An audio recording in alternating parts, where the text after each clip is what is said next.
సమైక్య రాష్ట్రంలో తెలంగాణ ఉద్యమంలో కూడా ఎన్నో పోరాటాలు చేశాం.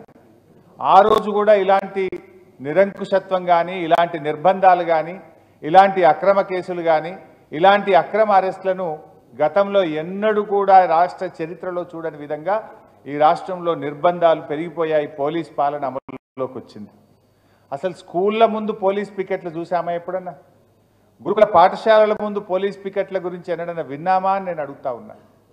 చివరికి ముఖ్యమంత్రి గారి స్వంత గ్రామానికి వెళ్ళాలంటే లోకల్ పోలీస్ స్టేషన్లో అనుమతి తీసుకొని పోవాలన్నట.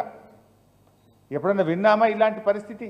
ముఖ్యమంత్రి సొంతూరుకు పోవాలంటే పోలీస్ స్టేషన్లో అనుమతి తీసుకొని పోవాలనేటువంటి నిబంధనలు పెట్టినటువంటి పాలన ఈరోజు ఈ రాష్ట్రంలో చూస్తూ ఉన్నాం. పోలీసుల చేత పోలీసుల కుటుంబాలనే కొట్టించినటువంటి గనుడు ఈరోజు మన రాష్ట్ర ముఖ్యమంత్రి గారు. మీడియాపై ఆంక్షలు విధించాడు. సోషల్ మీడియా పైన ఎన్నో కేసులు పెట్టిస్తూ ఉన్నాడు రేవంత్ రెడ్డి గారు. రాజకీయ కక్షతో బీఆర్ఎస్ పార్టీ నాయకుల మీద, ప్రశ్నించే గొంతుల మీద అనేక తప్పుడు కేసులు పెట్టిస్తూ ఉన్నారు. చివరికి చదువుకునే లైబ్రరీల్లో లాఠీ చార్జీలు, నిరుద్యోగుల కన్నీళ్లతో అశోక్ నగర్ శోకనగరంగా మారిపోయింది. బుల్డోజర్లతో ఇండ్లు కూల్చి పేదల జీవితాలను ఛిద్రం చేసిండు రేవంత్ రెడ్డి గారు. లగచర్ల లంబాడి బిడ్డల మీద 3rd డిగ్రీని ప్రయోగించారు.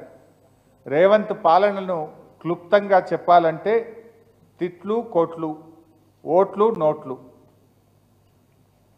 ప్రతిపక్షాలకేమో తిట్లు, ప్రజలకేమో కోట్లు, దేవుళ్ళ మీదనేమో ఓట్లు, తాను తన వారికి అక్రమంగా సంపాదించిన నోట్లు.